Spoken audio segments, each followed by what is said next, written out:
Bino okwegenza kamyofu kenaalemu kano kalimu nnyo omukono gwa Muhoozi project. Abantu abasinga babadde bakuba Muhoozi project babeeliminatinze ababadde wakanya Muhoozi project obalaba Tinkasimire teyasigaza kifo. Kyova weebuuza lwaki Nabbanja yazze mu kalulu akatali kake. Nabbanja yabadde agezaako kukusa candidate we.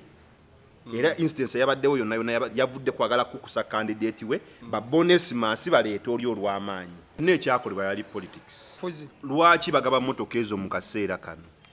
Lwaki tebazigaba mu makati g'ekisanja? Lwaki tebazigaba obanga kyakatandika? Lwaki tebazigaba mwaka guwedde? Museveni alina science gyakubiramu abantu ate kati ng'amututte ku level eya culture. Ng'ayagala okweexposinga abantu nti bali naye.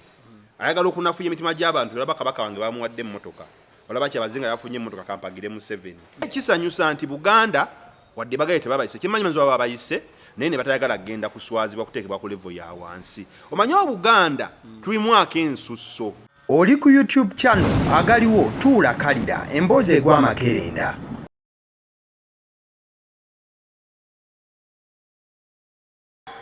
President asinga obukadde muba president abaliko essaawa zino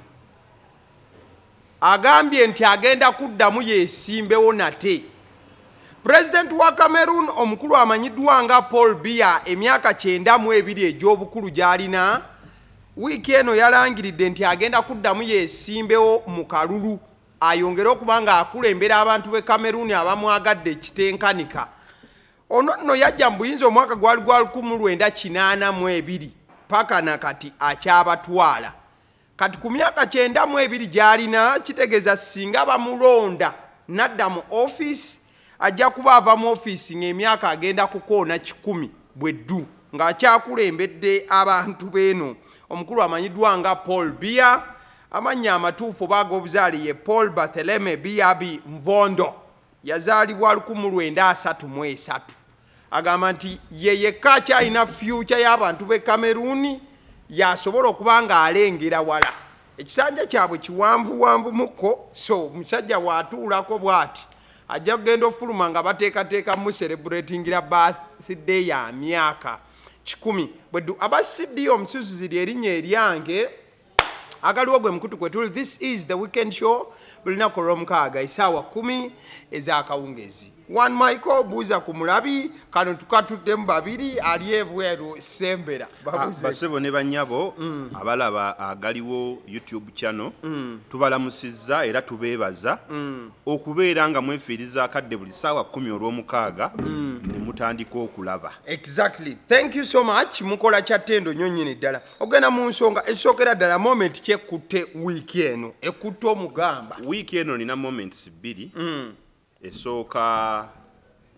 ya saidi yange erimu ennaku naye ate nafunyeemu essanyu oba nabadde nvuga ku express okwo emmotoka nesuula hose pipe eba eva ku radiator genda ku engine egisuplyinga amazzi. Kati saakitegedde navuze kilometers nga 2. We natuuse mu maaso nendaga emmotoka erina we yandagidde nenzira ku mabbali nadde nakadda ku mabbali nezikira. Naye kyansanyusizza nti for the first time in life government inalidde ku sente yayo ey'obwereere nti balina emmotoka gye baweereza ku express okwo ng'omuntu bita nga balina emmotoka gye balabako gye bagiraba baweereza kaliya n'ekuvuga n'ekuleeta paka bwana badde between Kajjansa ndi Busega kati ekuleeta n'ekuleeta e Busega n'ekuteeka ku ttolo wennyininyini waliwo parking nene. Kati olumala emmotoka eyo olina okufuna ate kali yeeyiyo oba nojja webanga kintu kiri simple ne bagikanikira awo. Kati ekyennaku ekigirimu nti bakuyambye ogidde bwereere naye sente ate baddamu ne bakola ki ne bazikola nti wosimbula nga mazotereeza emmotoka ate olina osooka nodda e Kajjansi kati olina osasula ttolo 1500 n'ogenda e Kajjansi oddamu nosasula endala 1500 ate n'olyoka okomawo ogende gy'obadde olaga. N'olwekyo express kale etuyambako ku bya speed naye muteekeewo embeera nti in case of an emergency mutaddamu kwetoloola bya kisirusiru ebyo because I was negotiating with the guys nga mbaga bannaye temusobola kunteeka ku lawundi Busega wali nze wentereza emmotoka neeyongereyo mbwa kamera zitulaba etteeka ligamba tukuteeka ate ku ttolo. Naye etteeka yali munnasayansi nnyo tugamba kikola nga kituyamba naye ate basigala era ne bazikolamu oyo ye Museveni. Kati moment ey'okubiri omuwala tiktoka yafiirwa maama we bamuyita Agatha. Agatha Katrina. Kitalo nnyo okufiirwa maama mukyala wa Tom D. Naye alina statement gye yakozaawo ekwata ku enzijanjaba. Abantu abasinga temukimanyi nti gavumenti yateekawo amalwaliro weegali. Yagambye bagenda e Mulago oba ekiruddu nga balina omulwadde mama waabwe naye nga ogenze mu ddwaliro lya bwerere naye nga you have to spend. Nti omulwadde bagamba tumaze omukebe yatukoze kino naye kati genda ogula eddagala wabweru okitegeera genda ogula eddagala tuli muteeko yagamba bagulanga eddagala ya mitwalo 33. That is a lot of money. Kati government egamba nti amalwaliro weegali n'enguudo weeziri naye ng'ate mu ddwaliro ogenzeeyo bakuwadde ekitanda ky'ekyobwereere ate nakyo olina ebiseera ebimu omala okugulirira. Kati kitulaga nti gavumenti emaze mu bufuzi emyaka 4 tenateekawo mbeera nti omusasuzi w'omusolo afuna mu musolo gwe nti you have to pay and pay until your patient dies oba Katonda namuyamba nadde engulu. Alright, ani muntu personality ki astandize out week eno naki kyayinza okuba nti akoledde oba kyolabe nga kyanjawulo this very week? Ekyenjawulo ekiringa ekibaddewo nti abeefuula ab'opposition bongera okulaga nti si b'opposition balwanyisa NUP. So Munyagwa yabadde nga omuntu ow'enjawulo mu kwesiriwaza si mu positive side but negative. So manye ekyenjawulo kisobola okuba positive oba negative. Exactly. So mu kwesiriwaza Munyaga avuddeyo ng'ow'enjawulo. Astandize out. Yes. Luyimba ki lw'osinza owuliriza wiiki eno? Oluyimba lwensinza okuwuliriza lunyumira by the way ngwako lugwe bagamba akapande wasomye kafu akapande kasoma maje kapati that is my song. Omuwala oyo yazzenga w'amaanyi bamuta Sandra Nax singa nazaako oluyimba olusinga olw'amaanyi Uganda ejja kumwagala nnyo. So obuzibu buvudde nti yatandise na kolabo yazzeemu omuntu agezaako okufuuka ow'amaanyi alien skin namwegattako agezaako fuuka w'amaanyi naye oluyimba lunyuma kugamba akapande wasomye kafu wasomye bubi akapande kasoma maje gwe wasomye maji kalungi nnyo kalungi najja naswamu ekiroboozi kyekyo ekyakubwakubwa n'akiyiwamu simanyi oluyimba luno wewabaawo ennyimba alien skin zaakoze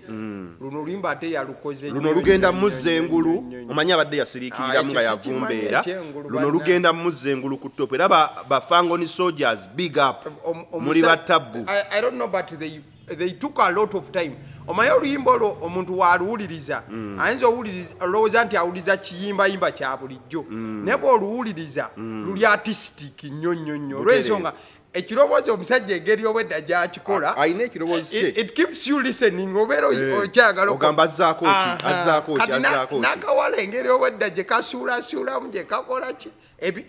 ennonda y'ebigambo automatically buli muntu osanga ayimba akapande wasomye. Ate nga Uganda ennaku zino music industry atambula nnyo ku bigambo ku wordings. Yes, and what is very funny va ku sense naye wordings okimanyi osobola okubuuza omuntu oluyimba olwo baluyita batya nga talumanyi ate aluyita akapande wasomye kafu oba wasomye maji akapande kasoma maji wasomye maji naye nga bakaagala akayimba naye abaana batandise okukono nawaliwo abayimba enso kyamaji bayimbawo kigambo kirala batandise okulwonona naye ng'oluyimba lulungi era alien skin big up wakubye tune eyo egenda kuwanika egenda kwogerwako buli wamu nga wakuba akayimba you know Miss City at danger kati ennaku zino wadde oyimba ennyimba nga zikuvumbeeza naye kati luno lugenda kuwanika noonya olulala mu bbanga etali ya myezi ng'esatu lwogenda okuzalugattako luyimba lwamaanyi lujja kuba paka omwaka okuggwako. Yes, it's a very nice bandi tuwaddeyo ne ka concert mu bwangu actually olwo agenda dukolamu ekivulu. Alien Skin, I'm not a prophet but I'm seeing a concert akapande kasoma maje lugenda kukola kuba luyimba lulungi. Nabalayi comedy store wao bayanyize yazze ku performance noza nanyiga ayina kulekerawo fujjo muyimbi mulungi naye ave ku bintu by'effujjo ayimbe. Music industry etambulira nnyo ku music ebintu by'entalo byalinga bya Bobby Wine na Bebe Cool Chameleone naye kati bigenda bivaawo jangu osabula abantu music wo ogende. Alright, okugenda mu nsonga ezitambudde mu week akamyufu katubaddemu nga ntunuka akamyufu ka NRM nze n'okuva edda neebuuzanga simanyi nze nakiwuliranga va ku activeness eno eyeeyongedde mu politics olwa embeera ez'enjawulo ezikyuse omanye mabega eri ekkirizagaana politics waliwo abantu we baakomanga okuba nga badi involved nenze nawuliranga akamyufu KNRM paka nakatindoza nsose kukula nnyo nevuka musajja mukulu nnyo omanya olw'ensonga nagambanga bano bambala yero ate lwaki bakayita kamyufu baligambye akemfu KNRM oba ekyayero KNRM ne bakayita kamyufu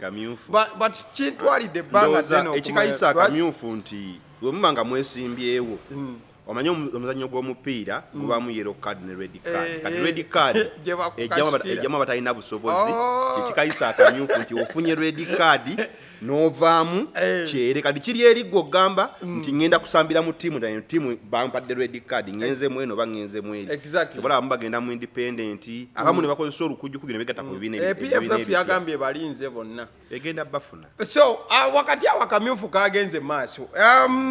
the highly contest oba the high contest eyabadde esinga okuba nga etunuuliddwa yabadde contest wakati wa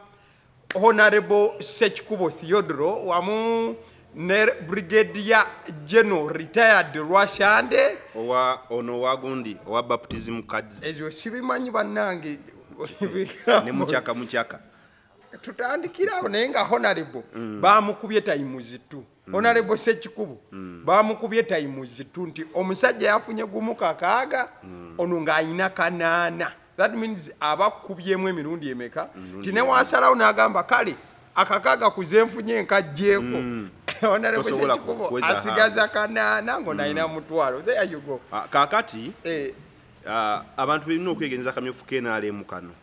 kalimu nnyo omukono gwa muhoozi project. Abantu abasinga abadde bakuba muhoozi project babeeliminate nze abadde bagezaako gikuba babeeliminate nze like ogamba abagiwakanya abadde wakanya muhoozi project obolaba tinkasimire teyasigaza kifo. Waliwo omwami bamuyita ti linnya linvudde mu mutwe so yabadde mu lutalo ne Nabbanja linnya linvudde mu mutwe ogamba I know him let me see ogamba ne yalwanye eyakubye n'oluyi eyakubye ne bamuyuliza essaati ne bakola biki linda kondabe Onesimus Tunamasiko mukwano gwange nno nnyo oyo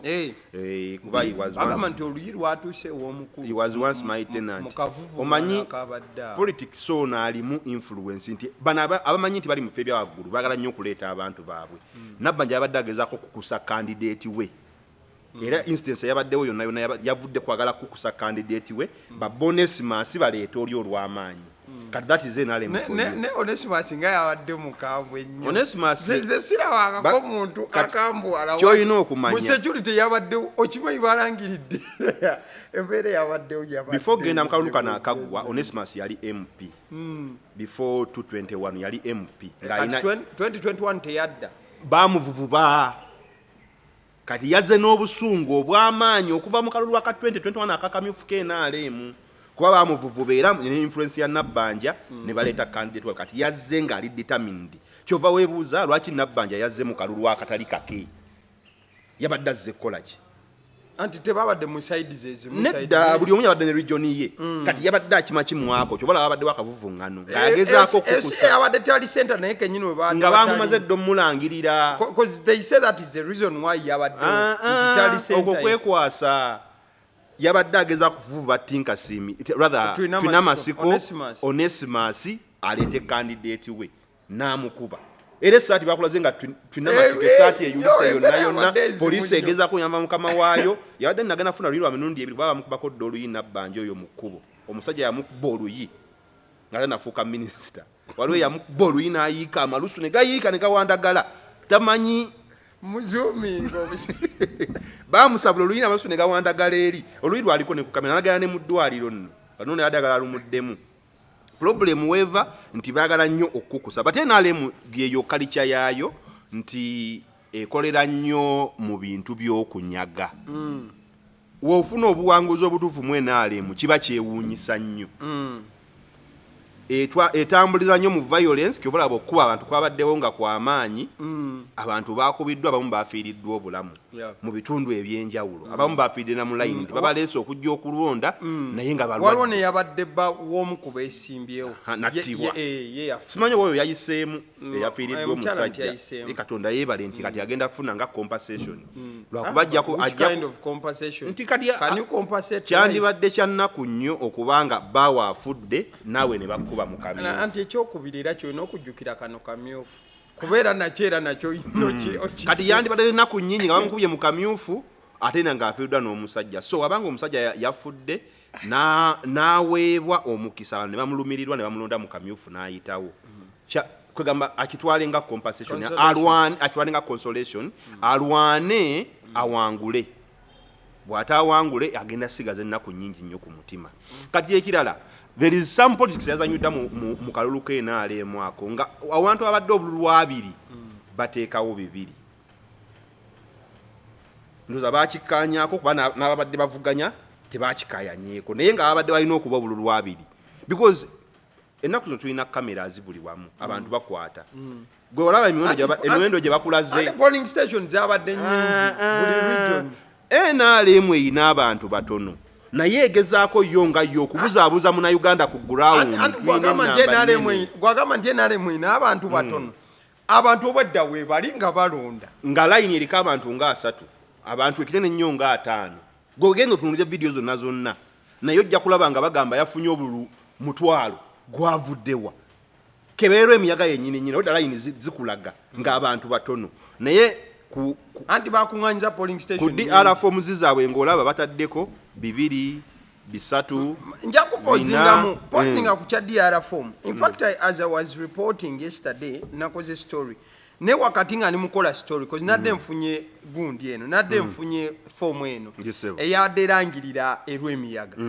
form lwakuba kati kano nina kasaziddwako form DR form eyabadde erangirira Jeno Rwashandi yabadde eraga nti badde balangirira woman member of parliament that is how NRM is come eyo form nasose nenfuna form eri plane bankubide ekifaananyi ne bagimpeereza kati neŋŋamba oba si kituufu nenina emikutu egy'amawulire egisinga okubeera eminene nti kale bano babafunye certificate bafunidde ddala nga bonna bali ku gundi gye nnina nga nabo gye balina ng'eriko woman member of parliament ekirala wansi ne bagamba I therefore declare honorable Rwashande Emmanuel and I think honorable ekyo kyandibadde kikola ku side yani sekikubo singa yawangudde ne wano bataddewo nti I declare honorable you see Nenga declaration form yabadde ya woman member of parliament. That is NRM for you. Ejjudde akavuyo buli kyekola kiri disorganized. Kyovola omukulembeze wa NRM ali mukutalaga kyalo ku kyalo mbu agezaako kusisinkana abantu banjawulo bebawa sente za PDM zebawa sente z'emyoga naye nga sente zaakozesa zisinga ze baagabira abantu mu kitundu ekimu. Sikimanyi. Sente ezikozesebwa okutegeka enkuŋŋaana z'agendamu zisinga zebaawa abantu okuddukanya businesses. N'olwekyo bannayuganda nga mwe mulina okuzuukuka muleme kugamba nti ono agenda tulwanirira oba oli eggwanga liggwawo nti abantu sente bazonoona nga bwe baagala buli kye bakola bakikola ku lwabwe beetunuulidde bo bokka kati ye ali mu ale campaigns asiriwaza bannayuganda nti ali mu nkutalaga bintu bya PDM era n'akavuyo kakyabeera otwalayo abavubuka abadde batambula okuva ku Gaba Road okwo nga bajja bakuba abantu babba abantu bambadde t-shirt za NRM ojjalaba nga babeeganye because that is how they work. NRM yengeri gyekolamu ejja kubeegaana naye nga bali part of them omanyi Ajati Namyalo yagenda mu geta afuna abantu kati be yajjayo bali mu kulaga ki ekyabajjisaayo era buli munnayuganda agenda okubeera mu campaign mwerinde naddala mu opposition batendese ebivubuka ebigenda okukuba abantu. Waliwo mubbi omu yakwatiddwako n'akubwa bubi nnyo ojja kulaba nga bakozesa vidiyo eyo mu bbanga etali yawala. I'm not a prophet but I'm saying this. Ojja kulaba nga bakozesa vidiyo eyo gye bakutte nga bakuba omuntu eyabadde abba bagambe nti mulaba opposition bali mu kuba omuntu waffe. Just give it time. Ojjalaba nga kibaddewo. Kakati back to the NRM primaries. Akamyufu. Nze ngo wa Nuupu ndi musanyufu nti abamu kubava mu Nuupu ne begatta ku NRM abamu abava mu opposition ne begatta ku NRM bakubiddwa hands down. Tulina mukulu Muyanga Lutaaya yagamba ke yegatte ku w'amaanyi ajja asavinga abantu.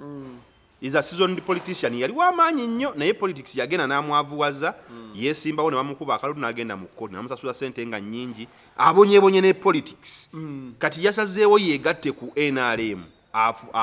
akole comeback mabega kawo yalinga avuma Kyagulanyi akola biki naye kamubaka yakoze eki yaganye kati simanyi bagenda kujja ku independent oba agenda kusigala eyo ng'asirise because ekyakutuuseeko tolina kuddamu kola political statement n'emu kakati ku side ya nuupu buli mubaka eyava mu nuupu nga yakozesa kadi ya nuupu ogenda mu parliament naye n'ava mu nuupu neyegatta ku kibiina ekirala oba NRM oba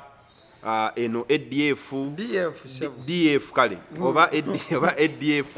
oba bonna bibeegattako bayina kuluuzinga omuntu ategere nti Bobi Wine w'amaanyi omubaka yenna n'akomawo nga jidde ku kibiina ekirala kyeyeegattako n'akomawo n'aba nga awangudde akalulu nuupu newe naafuna ababaka 15 oba 2 mu parliament naye nga bali bakomyewo abaakunafuya oba munafu oba okitegeera so kitiisaamu ndi kati omubaka nga Abedi Bwanika bw'akomawo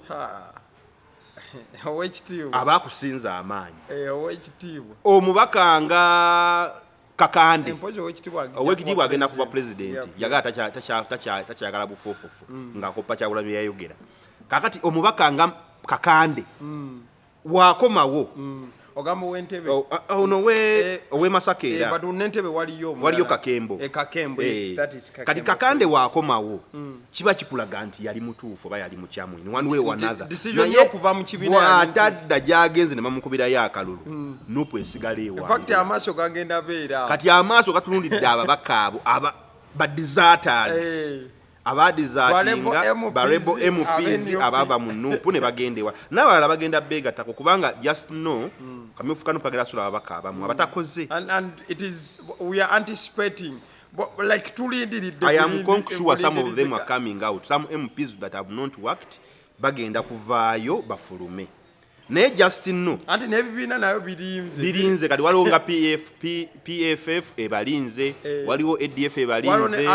waliwo RPPP waliwo ecological partner ekyokulya ekyolusaniya bonna balinze bebagobye kyovula PFF yavuddeyo negamba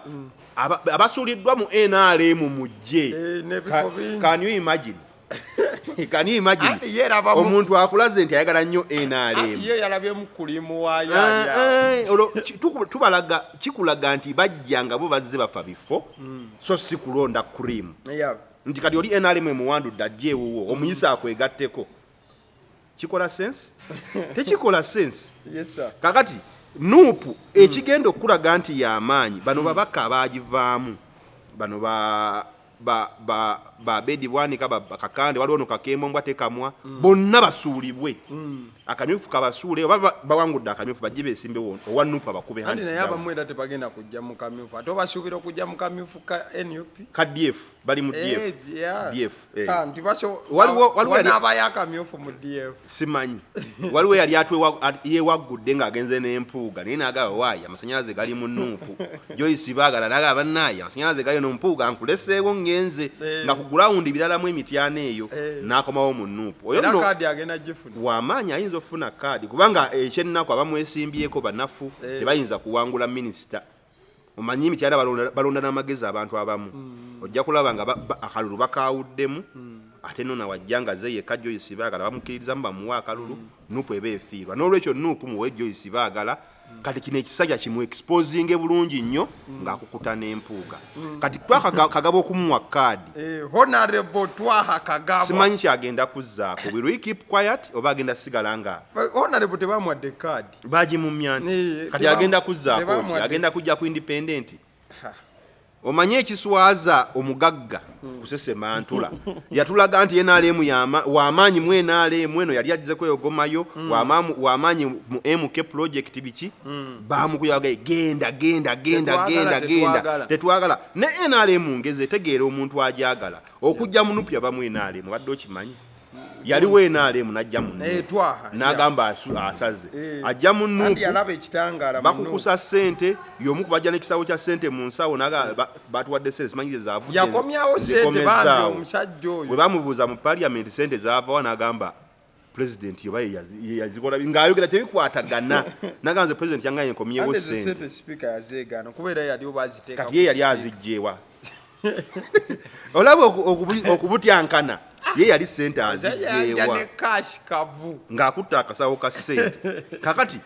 olwo bamusesemyo yakoze eki agenze tulina ababaka betumanya bebagobye kati ngono wekabaale Bahati Bahati oyo sebo nga batuuse ku nnyumba ye eringa hoteli yazimba ekabaale eri kuyika zoba nga 300 Bahati agamba teyasiimye agamba nti there were irregularities akkirize kuba kyekibiina ki agamba wabaddewo obubbi kati awo Bahati kkiriza obagana agenda kujja ku independent ate amaanyi kyemanya agalina kati neyawangudde mu kamyufu naye ayina amaanyi Nup twagala mubaka mu kifo ekyo twagalayo omubaka w'opposition mu abadyefu kasi bantu badde ng'oyogere ogamba nti Nup etunulidde Buganda na Busoga mutuwo mubaka ekabaale kasibante mutuwo mubaka ayimirirewo bali abagenda okugaba n'obululu bwabwe opposition ajja akola ki abakube kasibante muteeke eyo mubaka erw'emiyaga Nup twagalawo mubaka wa opposition wa Nup kasibante wa DF muleetwe mubaka bajja bayimirire wakati wa General Shande ne Honorable Sekikubo Theodore it is sure deal Sekikubo agenda kwesimba ku independent kuba yabiganye ddala neke nyini yabiganye noli yesimbe kati gwe opposition awo ofunira enkizo noleeta omubaka wo atakkiriza mu bana ababiri n'akukumba wabatakkiriza mu bantu bali n'atwala that is how we can win NRM wemba temukoze magezi ago tuli bubi because we have the spaces kati ewa Shande ne Sekikubo nawo waliwo ekifo kiramanze nkiraba bali mu kweyuza bagenda kweyuza naye waliyo abantu abaliyo nga babadde balonda lwa butaagaane ngagamba kanondo ono kubanga tewaliwo opposition naye kati bagenda bwawulamu Lwashanda alina ababe ne Sekikubo alina ababe abasigaddewo 40% ene eriwa 40% yeye eriwa n'olwekyo twagala ababaka b'opposition mu bitundu eyo muweereze ababaka bannaye DF mwanyiganga nnyo ntina ababaka mu bitundu byanjawulo musindikeyo ababaka bajje bakole babateekeyo be bayina batulage nti ono w'ekabaale ono w'erukunjiri tulabe ebipande bya DF mu bitundu ebyo otherwise tujja kukitegeera nti mwali kubyamu ebigendererwa birala nnyo okuba nti mwalinga mutonga mu Nup naye nga namwe temutaddeyo babaka mutwale ababaka tulina Barnabas Tinkasimire oyo naye bamuwandudde yasooka nono yeewamba emabegakaawo n'agaba baamuwa naye nze mmanyi yali yeewamba ng'anoonya sympathy votes waliwo olukwe lw'okugoba abantu abatakkiririza mu MK omusajja oyo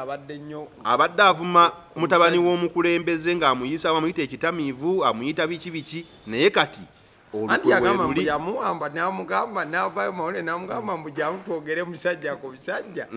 tokola bino byakumpamba waabwe waliwo olukwe lw'okubasuula kyobola n'oli tulina amasiko babadde bamuli bubi nga nabbanja yakirimu ayagala kulemesa tina masiko kifo kye waliwo olukwe olwo kyannaku ne bagaya bamukubye akalulu munnamawulire wa omukyalo yali ku NBS bagala it is Victoria Winfred naye nze no kinsanyusa bagaya nze no kinsanyusa kati munnamawulire yalabako nga batulugunya yalipotinga eggulira bannamawulire nga babatulugunya kyokka naawe n'ogenda mu kibeere kitulugunya bannamawulire andi ayinza okuba eside eyo nga stronghold ya NRM tandikawo opposition bakutulugunyiza oli munnamawulire kati ate naawe ogire mu kibiina ekitulugunya bannamawulire abeekabalole mwebale okugoba ekikonwa kubanga batulugunya bannamawulire ng'olaba babakubye n'olipootinga neggulire ku TV tosobola muyita kikono olw'ensonga yabadde akickstartinga political journey teri life eyo ajje mu PFF yayise ebasudde atwale PFF wa ekabalole kugenda watayagala kati gogenda otye wa sitaani n'olekawo Katonda batulugunyiza bannamawulire banno naawe n'okiripotinga ne ku TV kati ate gwozunga nti ogenze kubeegattako thank you very much people of Kabalole alonde ekituufu ave mu byekisiru abalala basuuliddwa b'amaanyi tulinayo Hussein Wudu abadde nnyo yali RCC wa Kampala kati abadde side zaawe yabadde agenze Mbale waliwo yamukubye Northern City Division bo balowooza nti okuvuma Kyagulanyi kibayamba okukola ki ne Nathan Igeme nabayetona amanyi gadde mangi naye bamukubye agamba bamubye oyo naye yamanyi that is NRM for you so akamyufu konna okutwaliza wamu ne Minister Peter Lokeris tagenda talina kyakoze abaddeyo ng'asabye ne talina kyakoze nalabe by the way mutabani wa gundi yawangudde nate mutabani wa Olanya yali speaker Omoro bitundu bye Omoro ye yazemu n'awangula tomanyi nti bamuteekawo oluvannyuma nga taata ekyamazima kiri nti NRM eyina weeyinamu enkizo olw'okubanga abantu tebamanyi kituufu Museveni kye yasooka okukola nti yagenda yawe n'abakolera enguudo era enguudo zaayo nnungi ekitali mu bitundu bimu kati bo tebamanyi nti gavumenti terina kyekola ky'amaanyi so bakyayinawo support ndi obalaba omuntu kati nga mutabani wo Olanya bajja kumuwa eyina byekoze naye byeremereddwa byebikola ki byebisinga obungi mu myaka 4 n'olwekyo akamyufu bakakoze naye kajjuddemu nnyo violence ow'ekika ekyawaggulu as NRM ebeera so full of violence ekamyufu ekabadde nga tumaliriza akasemberayo ddala awo nalabyeko omukulu Muhammad Kimbugu omumanyi MO ku Facebook omujjukira omukulu Muhammad Kimbugu yeyita landlord yes landlord yabadde alina an opinion gyendowooza nti oba eryetya agamba nti ebitundu ebisinga ebitundu 61 ku buli 100 ebintu ebibaawo mu kamyufu ka NRM ebiseera ebisinga bimaliriza nga byebibaddewo ne mu kalulu ka bonna nti alizadi zotera okulaba mu kamyufu ne mu kagundi ka bonna kyekitera okuba how true is that oba how can that come to realization kituufu kyenkana kyera kyapulayinga kiti ekyo anti kati amazima gali nti NRM awasinga yakwata northern region nekwata ne western region neziwamba eyinayo obuwagizi ge mazima kati opposition tesindikayo nnyo bantu bagenda kuvuganya NRM kyobola bayitawo mu kamyufu ebiseera ebisinga yakola ki yajja kyobola mbadde mbasaba baweereza ababaka mu bitundu ebyo kubanga amazima gali nti wagenda kubaawo independent candidate yakubiddwa neyawangudde akamyufu kati opposition guba mulimu gwo okukuma obululu abo abatakkiriza mu bantu bano naye buli wobalekera gap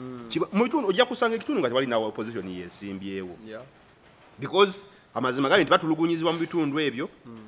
waliwo njiwanise internal politics mu bitundu nga bo tebakkiriza mu opposition abamu obanga wali abakkirizamu naye nga gwagikkirizaamu bwe bakutegeera ogenda kuyisibwa bubi nnyo okitegeera oba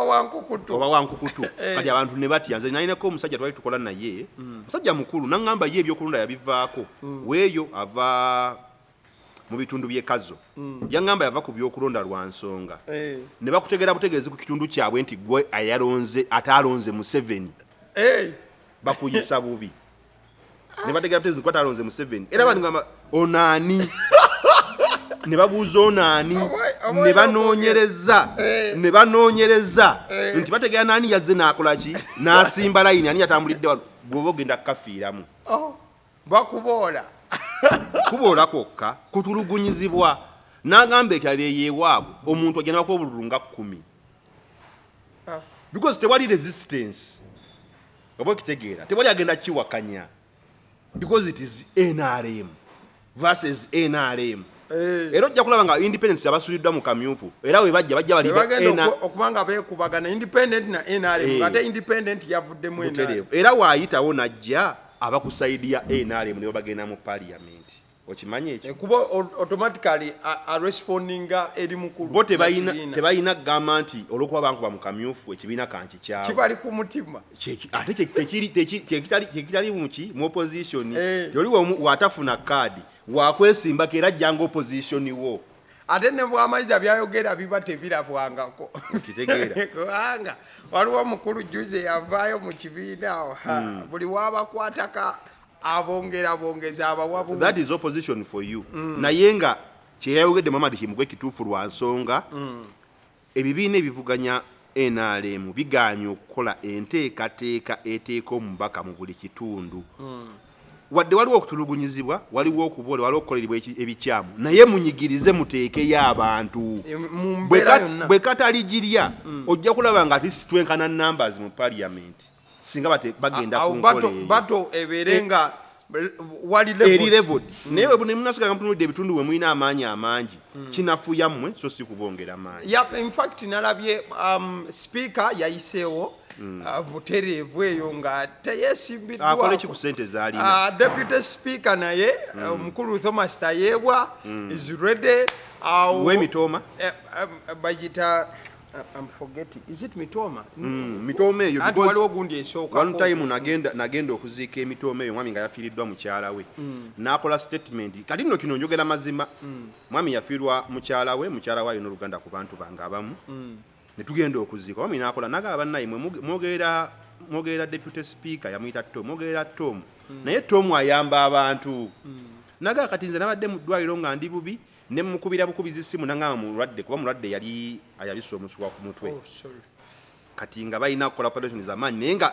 yasookera Mmengo nga wagenze Mmengo buli kanaka alina okuba nga asuula akakadde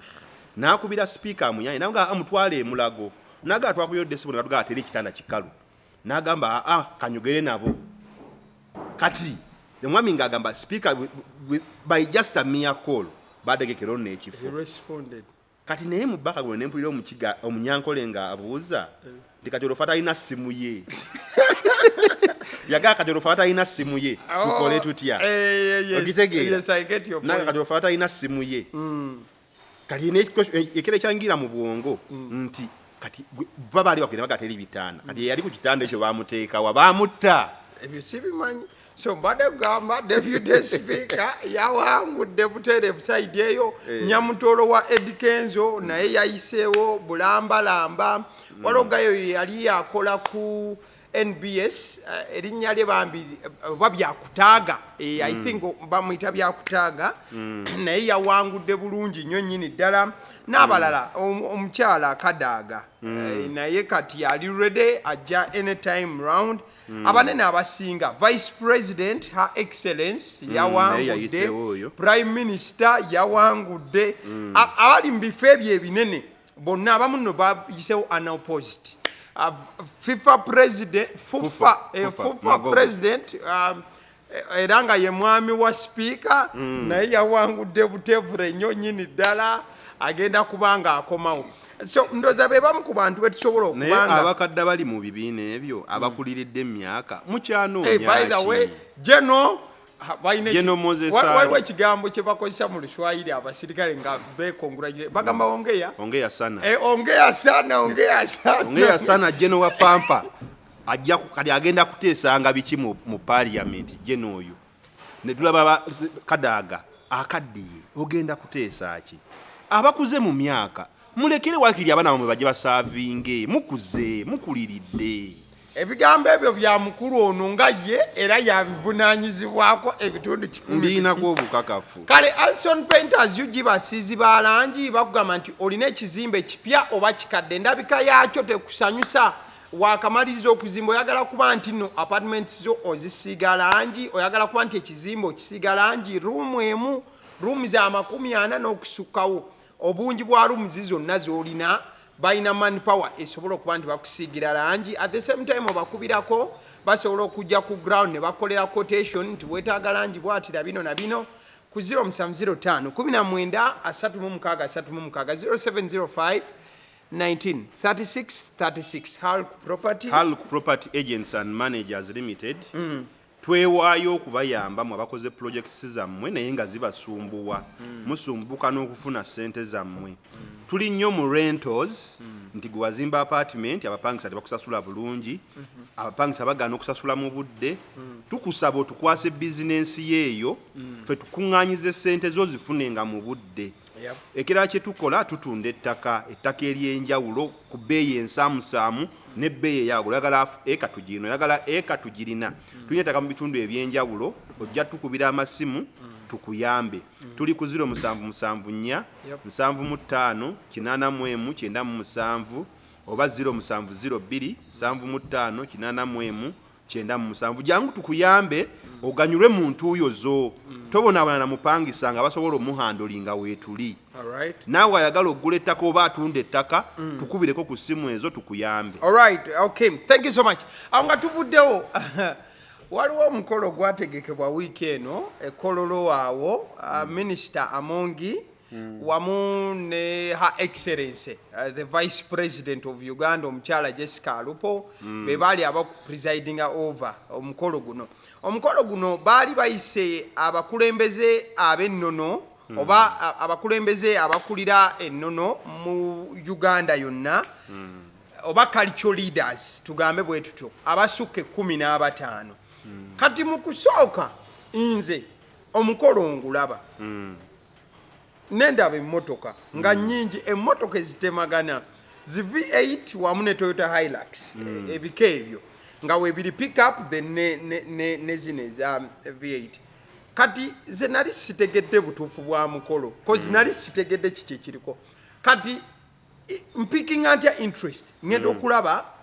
ng'owekitiibwa kyabazinga wa Busoga atuuse. Then I was like, what's going on? Nentuula nenzikalira. Ngenda okwetegereza nga baategese mukolo gwa kuwa abakulembeze ab'ennono amamotoka. Era okimanyi oba ogera ku bakulembeze ab'ennono ndi musajja ava mu Buganda. Nali ngamba ye esegeeza n'empologoma egenda kujja ssaawa yonna. Nedda. Erina okufuna emmotoka. Ng'otya okwogera.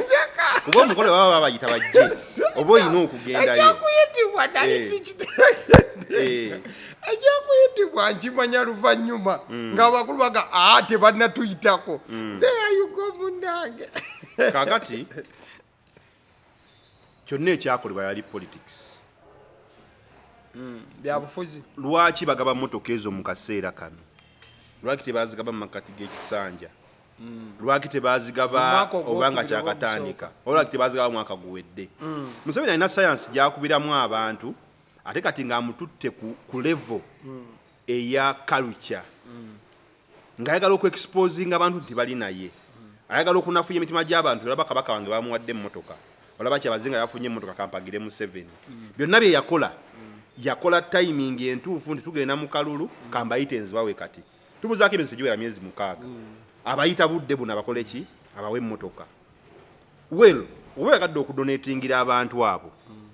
Because kiri mu mateeka ate n'ekikozesebwa ssente ya muwi wa musolo. Era kino nennyamira nnyo wendaba omuntu agamba nti Museveni atuwadde ssente. Museveni mulidde ssente ya Museveni. Buli ssente eva mu gavumenti. Oba buli ssente Museveni gy'akuwa tagijja mu nteeze.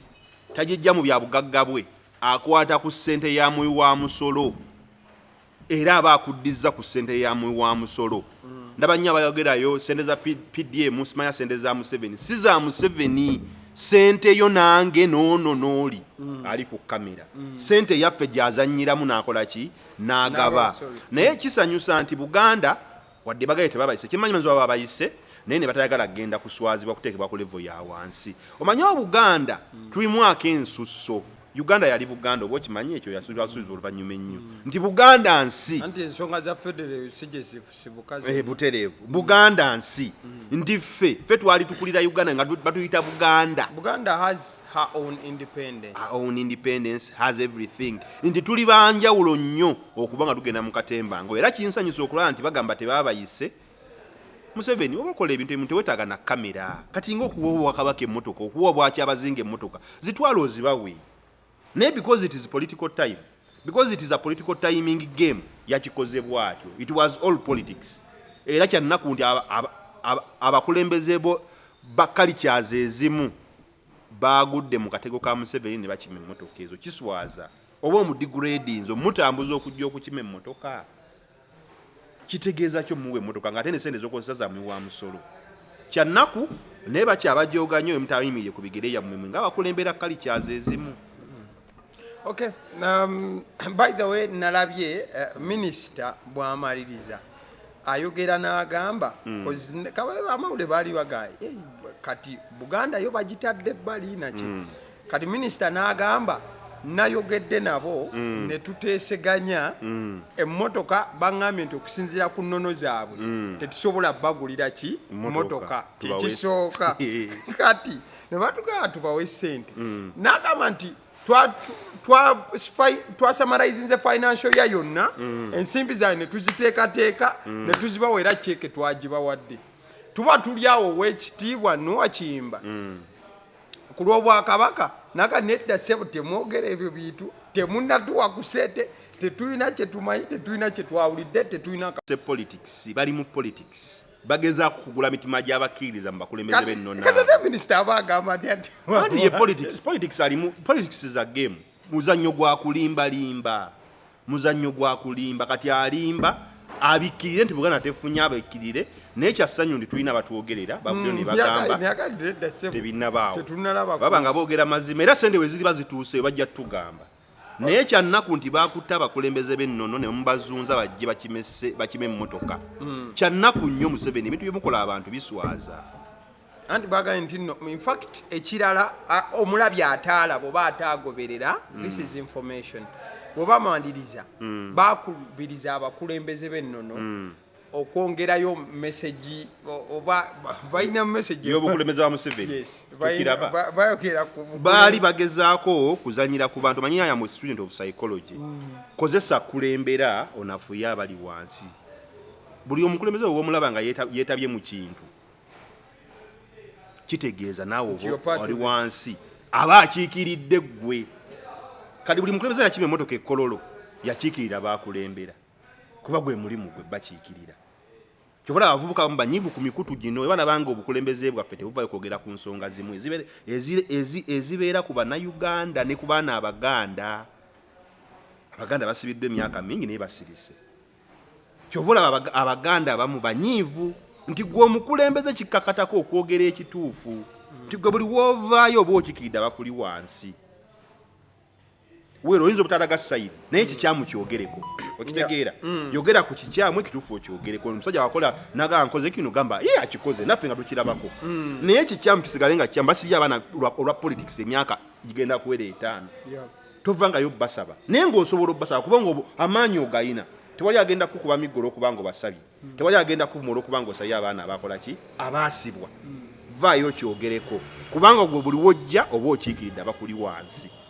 so their target was to basically kunganyiza Museveni bululu nga bagaba emmotoka ezo naye nga bayita mu bakulembeze bawe bakulembera kyannaku nnyo nno nti abatwalidde mu ngalo just like that. Okay, as we are winding up today and Ejoogo kuba topic esembeyo olunaku olwaleero ensiniya zagulibwa nga mpya bageno zireetanga bw'olusitula bwoti lutemagana nga bw'olukuba mu musana bwe guti omuntu aba atudde wali oba omutta amaaso ensiniya ezo ne zireetebwa bulungi ne ziteebwa bali wali omukulembeze eyalagira ensiniya zigulibwe naye n'atuuka ow'ekitiibwa Mubaraka Munyagwa straight out akawempe najja yali yakikoonako era nze nali nakigambako abantu ti essaawa yonna ow'ekitiibwa aleeta ekibiina former MP aleeta ekibiina so tugenda okulaba nga batuleetedde ekyoyinza okuyita common man's party ekibiina ndoozi ekyomuntu oba owa bulijjo tukiyite bwe tutyo so nekyanirizibwa akabonero lusaniya ngenda okulaba ekibiina ekyo abamu ku babedde abakiriko kuliko Genobigirwa era Genobigirwa yaliwo bulungi nnyo n'agamba ate kati luno olusiniya buli munnansi akolerera ekintu kimu kulya n'agamba ne mwami Museveni gwe mulaba akolerera kulya n'abantu abasigadde bonna munaye bakolerera ekintu kiki kulya so nabwe ekityo olusiniya luno ke kabonero bagaye bagenda kusimbawo abantu mu buli kitundu kya ggwanga kuviira ddala ku president so ojja kuwulira ebitundu byako koleyo bayita padel common man's party nga batimbye wali omuntu waabwe bagende bukedya bateekewo memba wa common man's party nabuli wamu so there you go kakati wegenderezanga nnyo omuntu alaga byakoze naye nga yeekwata ku muntu mulala oba omuntu abagamba nti ndi kino naye nga amala kweyogerako nnyo mbadde simanyi bulijjo nti Munyagwa lawyer twakitegedde ku lunaku lwe yalonkinze ekibiina kye kati ng'oyagala okulaba obuzibu mubuuze yali awolezezza musango ki nadda abantu tubalina ab'amaanyi bangi wano omubuuza yali awolezezza musango ki tulina abantu ab'amaanyi bangi nga njagala kuwa hisitole ya Munyagwa Munyagwa ebyokusoma kwe ng'akyali muvubuka yakava mu senior 6 batulaga nti yeegatta ku Makerere University n'amovinga out, yali akola bachelors of science degree n'amovinga out olwa tuition n'aswitchinga ku online study arrangement gye yavaamu nayo n'agivaamu nga tagimaliriza n'addamu ne yeegatta e Makerere ng'agenda soma degree mu commerce nga yabivaako dda byonna ebyo neyegatta n'asoma degree mu commerce nayo gye yadropinga out mu third year olwa ssente n'agivaamu yeyisola amuwandikibwa ku biography we n'agivaamu nayo degree n'akola ki n'agisuulamu mu kaseera ako ali Hagi Ssebagala yajja ng'agenda kwesimba ku bukulembeze bwa ggwanga era omu ku bamaniriza ku airport yali Munyagwa y'omu ku baali ku airport naye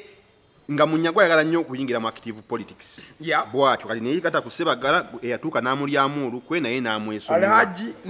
Nassa Ntege Ssebagala naye n'amukola bubi nnyo era agamba Ssebagala yamukola bubi nnyo okulaba nti yanafuwa n'alyoka atandika okweripa ku Kizza Besigye nga zze FDC ngezze era mu 2016 Munyagwa yajja nga yeesimbyewo nga mmeeya w'e Kawempe division biri gumu 2001 yes no 2010 2011 yajja nga yeesimbyewo nga meeya w'e Kawempe naye okuli obwa meeya obwo yasooka n'akola katemba yasooka ne yeewamba n'abula buli omu amangu ne gasasana buli wamu nti Munyagwa bakoze eki bamwamye mugaati gwa bbata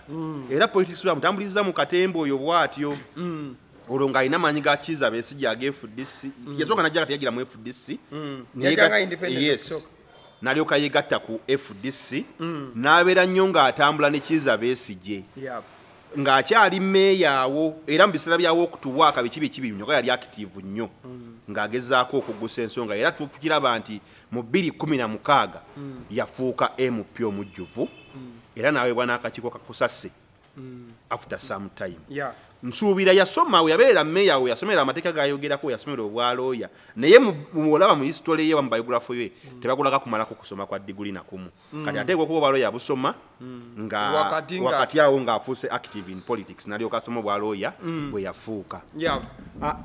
omuntu omulala ali ne Munyagwa ye Bigiirwa Jeno Bigiirwa bamukulaga naye atambudde nnyo ne Kizza Besigye nga yakatandika okugira yakola ebifaananyi olaba Bigiirwa ayimiridde emabega najja ng'atambula mpola bw'atyo mpola paka we yatuuka wakola ki bw'atuuse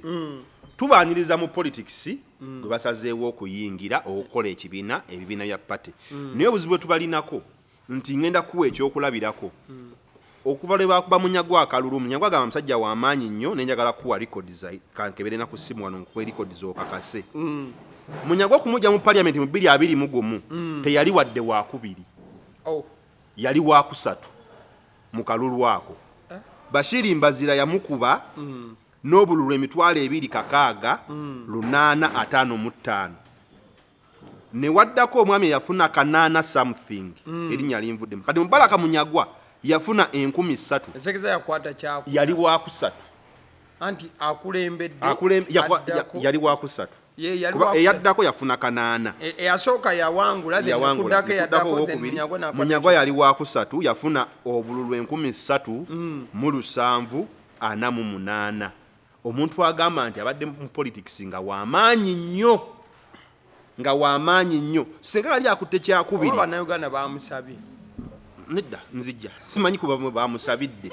singa yali w'amaanyi nnyo Mubaraka Munyagwa oyo yandibadde at least akwala ekifo kyakubiri nga bamusinzeko bululu nga 10 bokka naye ekikulaga nti onafuye kwe kukuba nga newe bagattako emirundi 5 obululu bw'ofunye tosobola kugatta bululu bw'oli akoze eki akulembedde newe nga bakoze times 5 obululu bw'ofunye so some people are politically dead and they should rest in peace. People like Munyagwa should politically rest in peace. Kubanga alwanya okudda engulu naye ekyennaku nti kuva lwe bamukuba Akalulu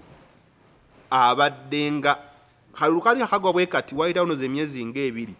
n'atandika nga target ye yakulwanyisa National Unity Platform. Talina kirungi kye yayogerera National Unity Platform nti yatandikirawo naye ng'omuntu agamba ebyo amaze emyaka 10 mu struggle 10 plus mu struggle before gino gyatandikira okuba national platform tebakoze kino lwaki mmwe temwabikola mwabasookawo temuggyeko Museveni lwaki mmwe temwamuggyako mulina buno obunafu mmwe lwaki temwabulwanyisa history y'okusanawo kwa FDC erimu omukono gwa Munyagwa erimu omukono gw'Ababesigye erimu omukono gw'Abamuliyati bonna era ate ye president wa FDC ngoyagala okutegeera ekyabaawula Patrick Obowa Amuliyati ngoyagala okutegeera ekyabaawula nuupu gye bagambanga nti NRM yeegireese we yajja ne yeesimbawo Museveni n'abawa ssente bamuyambeko ku nuupu ekyayawula FDC zaali ssente za Yoweri Kaguta Museveni era ebigambo ebyo byavaayo lwakwa munene tebabiwa nnyo amawulire gaffe galina obuzibu tegabiwa nnyo platform naye baatulaga nga Muliyati yafuna ssente nenandala mafaabi ne bafuna ssente ne baziteresa Kizza Besigye nga tamanyi tezivudde wa Museveni anti we yazimanya n'azisamba ye n'abaddize ate nga zimaze okuggwawo nga zimaze okuggwawo nga zimaze okuggwawo zandiba zakola mirimu gya kibiina kye muyina okusooka okumanya Uganda ne ba politicians nga they just bring a figure of opposing Museveni naye nga genuine tebakola ki tebamu opposinga kyokola abawe bakuba Munyagwa Akalulu yasalawo atandike okulimira nuupu olutalo nammwe abazadde mutuma amanya nga mutuma abaana amanya mugegendereze olugero lugamba nti Nalunga yagoya amayuuni kati Serunga zegoya politics Serunga tabukidde politics era bataddewo ekifaananyi nga wootandise ng'otugamba baleese ekifaananyi ekiraga nti politics is all about eating but nothing serious because it is their agenda it is what they have been doing all along. By the way bateeka n'omuceere ku lusiniya era ne bagunyiga bulungi era yasinga okuddugaza emmeeza eyo otunulira ekifaananyi yali Munyagwa Munyagwa ino obukugu ye yasinga okuddugaza emmeeza naye ino obukugu yagunyiganga naye njagala uddeyo wetegereze ekifaananyi ky'olusaniya nga balya eyasinga okuddugaza emmeeza we yali atudde Mubaraka Munyagwa yayagala obwa pulezidenti ekitegeeza ali avuubana ye yasinga okuddugaza emmeeza omuceere gwayiikawo mungi well okujja kwa nuupu Abaganda bagamba eryokanga n'etonnya ne tulaba ensisira we zenkanya emyoyo kubanga okuva nuupu lwe yajja abasajja tebateredde buli omu alwana kulaba nga nuupu ekka wansi so si Museveni fokasi yawe bagijja ku Museveni kyobalaba Munyagwa bayogera gamba twalinga tutambula ne Dr. Kizza Besigye mwenga muli mukunywa kibaba twalinga tutambula ne Kizza Besigye mwenga muli mukuba muziki nti their target is Bobi Wine nothing else not Yoweri Kaguta Museveni ne Muhammad Seko yavayo nayogera n'agamba sigenda kuwa budde atali mu ntebe obudde kambutunuliza oli ali mu ntebe naye yogera yakoma ku ekyo n'atandika Bobi Wine okitegeera ADF manya DF ey'abakasibante ne bwabeera ku mpewo nga boogera kati kasibante mwogezi waabwe ne bwabeera ku mpewo ng'ayogera atunuuliza bwanga abuteeka ku nuupu I have had him a lot obwanga tulina buzza ku Museveni manga genuine muze kulwanyisa Museveni obwanga mubuzze ku Museveni so si ku nuupu emabega nga tebyabeeranga weebyo FDC yalwananga entalo zaabwe abamu nga bajeegatta kabala bakola batya tebajeegattako naye nga teyalwanyisa FDC paka we yayenjebuka nuupu nejja naye buli kibiina ekivuddeyo okugjako ekya muntu ANT sigira bange erwanyisa nuupu era yakyo even of recent yayogedde n'agamba nti amanyi ffe tetuliiwo kulwanyisa kibiina kyonna ye gennyini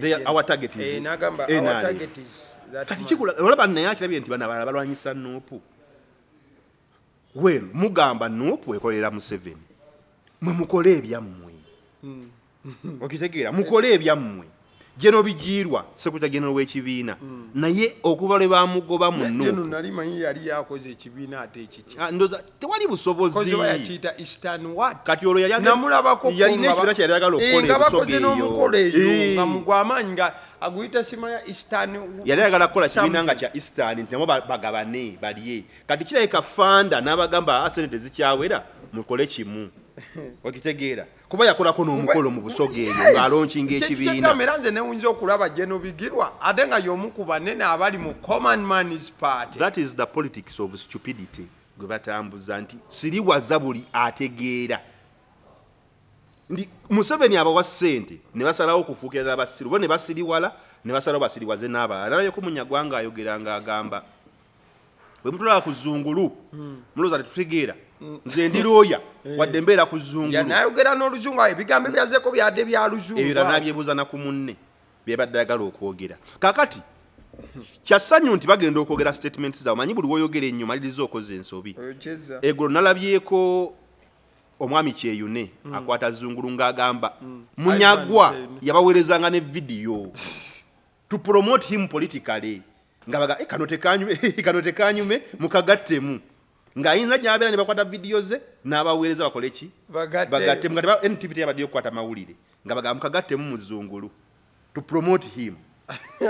kati abadde ayogera mutwe akuzunguza tetutegeera they have been playing politics of stupidity politics okubeerawo nga weesiriwaza politics of disguise nti ndi opposition naye nga naawe okimanyi okolera government tulina omukisa nti Kyagulanyi okuva lwe yajja bonna babadde exposed kati ekyennaku nti Mpuuga ne banne baakukusa etteeka ly'ebibiina the political parties amendment bill etteeka eryo lyalimu butereevu mwami Mpuuga bwe mugamba naye yakyogera nakakasa nti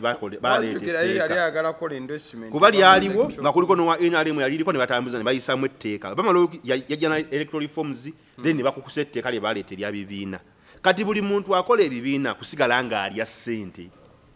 era ennaku zino obeera ku radio balaba nga embeera gye balimu yakukuba nnuupu yaganye okubeegattako mbu lwaki ogaana otwegattako lwaki ogaana kati Mubaraka Munyagwa yazze n'ekibiina kye CMP kye yatusuubiza tukirinze okulaba nga balina omubaka mu buli kitundu balinawo kansala balinawo meeya buli electoral gundi position bagenda kukakasa ndi balinawo omuntu ffe tulinze yajja n'okuwa speech oba mwamulaba ekikulaga nti bali mu katemba naga bannaye ebintu by'okupapa bino excitement bali na nnyingi nawandiza speech yange naye njerabiddeyo simanyi we njitadde. And that one wants to be a president. That one wants to be a president. That one wants to be a president. Nagamba mbadde netegese speech yange empandiike naye simanyi we ndiwumuzza.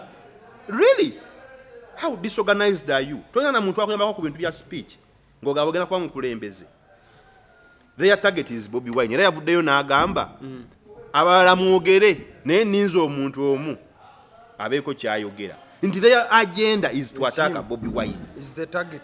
Ate munaye kyannaku nti omuntu gwe baliko tabanyega Bansereko boogedde tabaddamu Bampuuga boogedde yali addamu nnyo Mpuuga oyo nga baakaawukana bawanjisika naye kati yamuvaako. Kaakati Munyagwa naye yazze Bigirwa yayogera nga tebamuddamu n'akita naye nga tonna bakwerabira Bigirwa ekyamugisa ku nnupu yali nkola ye ya mirimu wala bamulagako nga alina ssente zaali mu kukusa ng'akukuta n'omubaka omu wa NRM bya ssente n'avaayo olala ng'ali mu kwataakinga bwakyabazinga era ensonga enkulu eyaleetera Bigirwa omugoba mu nnupu yali bwakyabazinga ate nga nti olukwe luba luluke nti kati gwe vuma okyayise nnupu mu region eyo bakulabe ng'oli wa nnupu okyayise ndaba nnyo abantu nga bagamba nti abannupu bavuma nnyo kyannaku nti tuli mu mulembe nga buli muntu alina essimu ekitaaliwo edda okuvuma kwava dda okuwemula kwava dda buli kibakola kyali kibaddewo naye ekyennaku nti mu kusooka edda ennyo tewaali ngawo wogenda nga bikoma kamwako obyogedde awo oba oli ku TV n'ovuma n'okubawo ogugambo ne kikoma awo naye kati okiraba nga oteekako oyogedde bodi n'olaga omuliro nti abantu banyigiriziddwa otuuka ku mbeera nti ate kati bitambula mangu video gyo recording mu dakiika 2 eba etuuse wonna abantu banyigiriziddwa otuuka ku extent nti asalawo akozesa essimu yatambuze vidiyo eyo alabe nti naye atadde akoze impact ku lulwe nupu si yebatuma self appointment ne yeeteekako n'akola byakoze naye bwe bagamba abanupu bavuma lwaki abanupu abavuma buli yavumanga ennyo NRM gwe yagulanga oba okuvuma tekwalingawo buli yavumanga ennyo tulina full figure tali eyo yavumanga ne bamutwala bangi tulina ono yakunama tali eyo Mr. Bina tali eyo kisa nali ku TikTok ne buli omwana ng'ambita kisa ky'amabina Uganda eno ng'ambita kisa ky'amabina naye bonna nti buli akola empisa embi nga bamuyita bamwegatta ne bajjo bali bamuyise lwakuvuma lwakuba era yalinamu obwongo obugamba nti era nze n'abaddukako naye ng'amaze olya akasente kaabwe bwe bagamba nti okuvuma kubi lwaki babawasene ne babatwala abavuma okuvuma kwalingawo naye tulina ennaku nti ebibiina bingi bikoleddwa n'ebirala bikyajja ate okulaga nti their target is NUP era bonna bajja na red yes Common Man's Party red RPP nabo bafunye red by the way ne Station Mayanja red nga tumaze Station Mayanja yetu teyatonze naye yawadde clarity yagambye yete yazze kulwanyisa Bobi Wine nga bwe mugamba agamba yazze kubanga eri gye tulwanyisa oba yagiyise enjovu tufena tulina okukwatira wamu naganze lwanire eyo nange nwanire eno enjovu tugikwate baba kakati olwokubanga balina etteeka lye baakola okukyusa ebibiina Station Mayanja I think was used to come and promote that party emanyike mu bantu oba efuneyo omubaka oba tefunye erye kasente kali NPPP nti bannanyiniyo basaze amagezi ne bagamba weekwata kwono ajje olw'okuba muyimbi anyenye ekibiina kyaffe kimanyike sinakindi ayinza n'okuli obumanyi MP sinakindi tuyinza okufunayo omubaka ayitidde ewaffe kuba luno abaava mu NUP bagende babanyi bagenda bawakadi ne babeegattako nabo bagabane ku mugabo gwa sente ezakola ki ez'ebibiina kati she was used kuba weewuunye alina experience ki mukazi wattu agenda yigira ku mulimu tulina kumusabira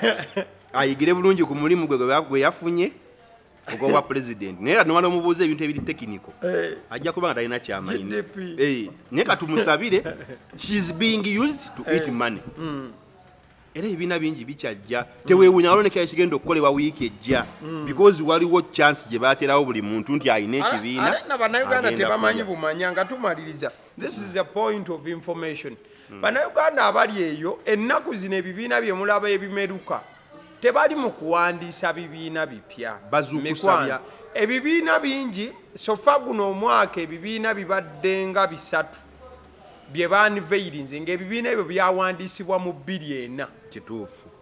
nga already bibaddewo nga biri function oba kale biri inactive kati bagezaako bifuula functional n'okubiwa amannya amapya bati bino ebibiina bo kye bakola banoonya muntu ali influential kuba njagala kuba kyakulabirako Muhammad Nsereko gwe nagamba tava ku TikTok ennaku zino yali ajja ng'atembeeta ekintu kye ng'agamba agenda kugira mu kibiina bakiyita Revolutionary Front era ng'abeerawo n'agamba RF yaffe egenda kukola bweti RF yaffe egenda kukola bweti RF yaffe ng'agitembeeta nnyo naye kyatukuba enkyukwe oba kyatukanga okulaba ng'agamba ate kati ngenda kugira mu Ecological Party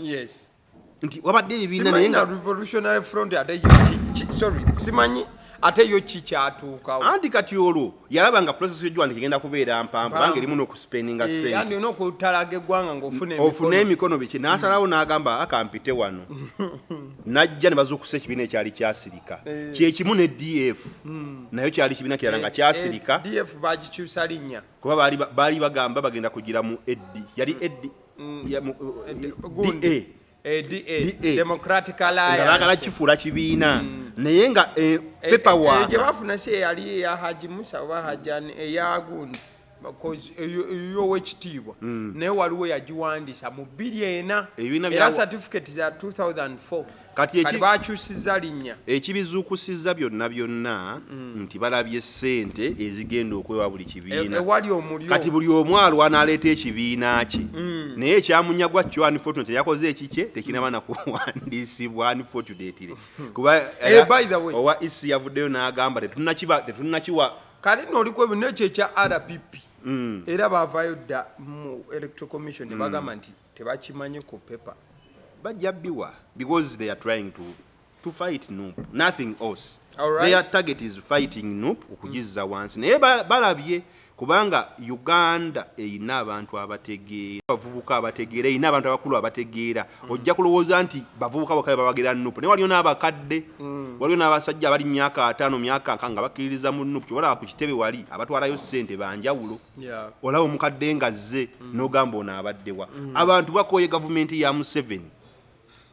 Alright, abwe tutyo bwe tulabise olunaku olwaleero mbadde n'omukulu One Michael tubeera buli lunaku olw'omukaaga essaawa 10 ez'akawungeezi YouTube channel eno emanyiddwa nga Agaliwo. So likinga video eno, subscribe bw'oba tokikolanga, at the same time information gisharingire abalala mu buufu obo mwebale nnyo Mukama batukuumire tunaakwatagana olundi we sign out.